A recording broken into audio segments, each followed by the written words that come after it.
एक ग्रोह पकड़ा जा रहा है, बारी बारी चीजें सामने आ रही हैं कि जी एटीएम मशीनों से डाटा चोरी किया जा रहा है। हिलाली साहब, आप कराची में मौजूद हैं। 1.5 लाख से जायद शहरियों का बैंक डाटा चोरी कर लिया गया, दुनिया में फैला दिया गया, और डेफिनेटली फिर डाटा चोरी हो जाए, जिसको कहते हैं आइडेंटिटी चोरी हो जाना, ये पूरी दुनिया में क्राइम है। कराची में अब ये काम शुरू हो गया है, चीनी ज्यादातर इसके अंदर इन्वॉल्व नजर आ रहे हैं। सद्देबाब कैसे करेंगे इसका? मुझे पता चला ये है अनिका कि हमारे चीनी दोस्तों, चीनी जो इन्वॉल्व हैं, हमारे इदारे जो हैं उन पे ज़्यादा हल्का हल्का फूक फूक के चल रहे हैं, इसलिए कि वो चीनी हैं। माफ़ करिए, मेरे ख्याल में हमें उनके खिलाफ उतना ही सीरियस एक्शन लेना चाहिए जो एक पाकिस्तानी के खिलाफ और किसी के खिलाफ हो। ये जो है ट्रेडिंग ऑफ पर्सनल डेटा, मैं आपको बता नहीं सकता हूँ, ये अगर पूरे दुनिया में चले जाए ये तबाहकुन एक आदमी के लिए, तो उसके पूरे लाइफ सेविंग्स चोरी हो जा सकते हैं। क्रेडिट कार्ड, ये वो, आजकल आपको पता है कितना क्रेडिट कार्ड्स तो ये इंटरनेट पे चल रहा है, तो इट्स अ टेरेबल थिंग, और ये we should not take it lightly. हमें बिल्कुल जो भी हो उसको पकड़ना चाहिए, एक्सपोज करना चाहिए, पब्लिक को वार्न करना चाहिए और इबरतनाक सजा मिलना चाहिए।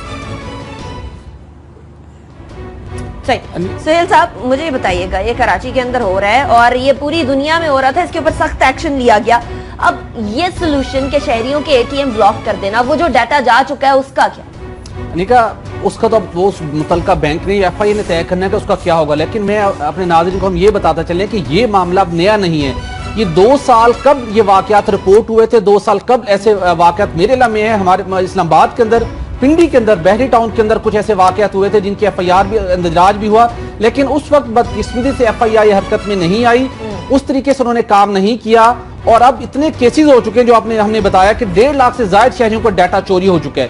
ये करते क्या है, किसी भी एटीएम मशीन के अंदर एक स्किमर लगाया जाता है, उस एटीएम मशीन जहां पे हम अपना कार्ड डालते हैं, और एक छोटा सा कैमरा वहां पर लगा दिया जाता है जहां पर हम पिन सारे एक बैंक का सारी वहां पर अपना पिन का इंदराज करता है। वो पिन कोड भी उसको मिल जाता है, जो कुछ उस एटीएम मशीन से बाहर एक वो जो मशकूक शख्स खड़ा होता है लैपटॉप लेकर, उसको पिन कोड भी मिल जाता है और कार्ड का डाटा रीड कर लेते हैं। उसके बाद एक नया कार्ड तैयार किया जाता है और बैठ के ट्रांजैक्शन कर ली जाती है। सैकड़ों ऐसे केस हुए, लेकिन एफआईआर उस वक्त हरकत में नहीं आई। ये जो तरीकेकार है स्किमर्स लगाकर एटीएम से डेटा चोरी करने का, ये दुनिया के अंदर काफी सालों पुराना है, लेकिन दुनिया के तमाम ममालिक के अंदर इसका सद्देबाब किया जा चुका है। पाकिस्तान अब वाहिद मुल्क है जहां पर अब इस किस्म की कार्रवाइयां हो रही हैं और अब एफआईआर हरकत के अंदर आई है। अच्छा, वहाँ एक नोटिस लगा दिया जाता है कि इनसे कैसे बचना है, लेकिन अब कोई शहरी पैसे निकालने के लिए गया है जल्दी में, वो नोटिस कैसे पड़ेगा? इसके बारे में कोई अवेयरनेस कैंपेन नहीं होनी चाहिए क्या? अनिका, यकीनन कैंपेन होनी चाहिए कि इस तरीके से आपको अपने एटीएम को और अपने एटीएम के जो कार्ड का डाटा है, पिन कोड को महफूज रखना चाहिए। लेकिन उससे ज्यादा जरूरी ये है कि दुनिया के अंदर जो उन्होंने इस मसले का असल हल निकाला है वो ये है कि जो कार्ड आप एंटर करने के बाद पिन कोड का जब अंदराज किया जाता है, तो वो जब चोरी हो जाए तो आपका डाटा महफूज नहीं रहता। उसका हल एक ही है जो दुनिया में भी इंप्लीमेंट किया गया और पाकिस्तान के अंदर भी होना चाहिए कि आप कुछ एटीएम मशीन के साथ बायोमेट्रिक वेरिफिकेशन का एक मशीन लगा दी गई है कि किसी सारिफ को रकम निकलवाने के लिए वहां पर अपना पिन कोड दर्ज ही ना करना पड़े, बायोमेट्रिक वेरिफिकेशन के जरिए उसकी वेरिफिकेशन हो और उसके बाद उसको अपने अकाउंट के जरिए उसने ट्रांजैक्शन करनी है वो कर ले। जब तक ये नहीं होगा उस वक्त तक इस तरीके से स्कीमर्स लगाकर, वो चीनी हो या लोकल लोग हो, वो इस तरीके से लोगों के पैसे चुराते रहेंगे और उसको कोई नहीं रोक सकेगा। नहीं हो रहा तब तक शहरी किस तरीके से बच सकते हैं? शहरी उस वक्त तक नहीं, शहरियों को तो खुद ये हिफाजती इक़दाम करना चाहिए। जो मुख्तलिफ बैंक ने स्टेट बैंक ऑफ पाकिस्तान की हिदायत के ऊपर एक ये तरीकेकार बताया गया कि जब आप पिन कोड दर्ज करते हैं, अगर आप राइट हैंड से पिन कोड का अंदराज कर रहे हैं तो उसके ऊपर अपना लेफ्ट हैंड उसके ऊपर रख लीजिए। अगर उसके ऊपर राइट लेफ्ट को अगर कोई कैमरा नस्ब है तो वो आपका जो आपके कार्ड का पिन कोड है वो उसका वो रीड ना कर सके। एक शॉर्ट टर्म के अंदर इसका सोल्यूशन है। स्टेट बैंक ऑफ पाकिस्तान को एफआईए ने सिफारिशात भिजवाई हुई है कि तमाम बैंकों को पाबंद किया जाए कि बायोमेट्रिक मशीनें नस्ब की जाए। सही, हिलाली साहब जी। दूसरा, जल्दी से एक सजेशन ये है कि आप अपने एटीएम अकाउंट में ज्यादा पैसे ना रखें और क्रेडिट कार्ड जो हो वो कभी कैश के लिए ना इस्तेमाल करें, इसलिए कि उधर आपको खासा नुकसान हो सकता है। तो अगर कम पैसे एटीएम में अपने बैंक अकाउंट पे जरूर रखें, मगर जब आपको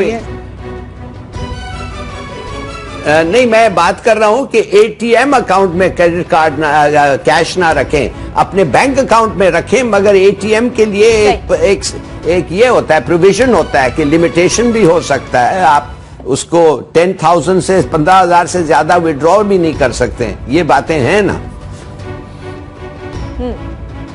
सही, ठीक है।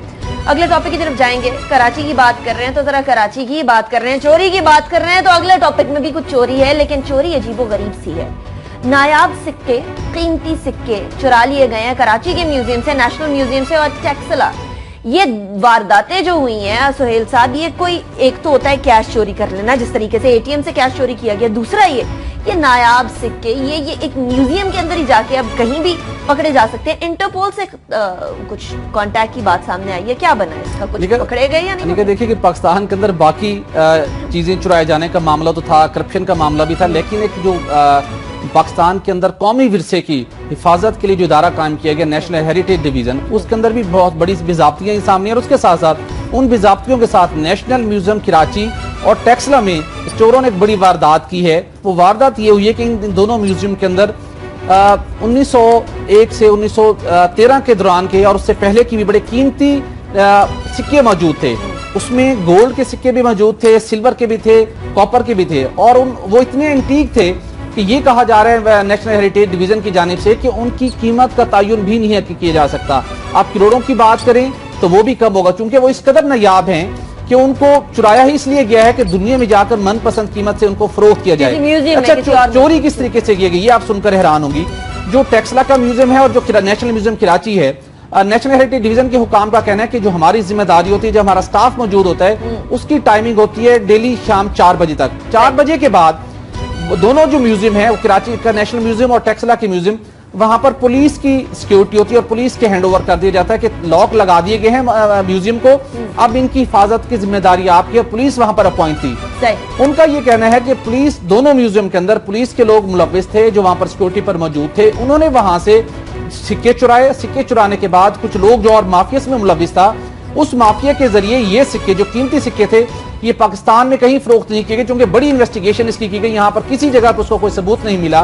कहा यह जा रहा है कि वो स्मगलिंग के जरिए दुनिया के किसी और ममालिक में जाकर फरोख्त कर दिए गए हैं। नेशनल हेरिटेज डिवीजन के मुताबिक काफी अरसे से ये मामला जारी था। उसके बाद उन्होंने इन सिक्कों की वसूली के लिए इंटरपोल को भी खत लिखा, उनकी तमाम तफसीलात शेयर की गई कि अगर किसी जगह के ऊपर कोई ऐसा रिकॉर्ड मिला हो या किसी जगह पर इंटरसेप्ट हो तो ये पाकिस्तान के हवाले किए जाएं। वो आज तक नहीं मिले। उसके साथ वो लोग जो इस सारे कार्रवाई में मुलव्विस थे, कराची के पुलिस के एहलकार और या टेक्सला के अंदर पुलिस एहलकार, उनके ऊपर FIR का इंदराज भी किया गया, गिरफ्तारियां हुई, लेकिन उसके बाद वो जमानत पर रिहा हो गए। रिकवरी अभी तक नहीं हुई। कोई लीड मिली सोहेल साहब? लीड ये मिली है कि उनके पास, चूंकि वहां पर CCTV कैमरे नस्ब नहीं थे, लेकिन जो मुतलका हुकाम है उन्हें बिलीव है कि जिम्मेदारी पुलिस अफसरान की थी, यही लोग मुलव्विस हैं। अब पब्लिक अकाउंट कमेटी की जानिब से वजीर आला पंजाब को यह खत लिखा गया है कि आप इसमें ताउन कीजिए, जो जिनकी जमानतें हो चुकी हैं उन्हें जमानतें उनकी मनसूख करवाइए, ताकि उन्हें जरा प्रेशर बिल्ड करके उन लोगों तक पहुंचा जाए जो इस सारे काम में मुलव्विस है।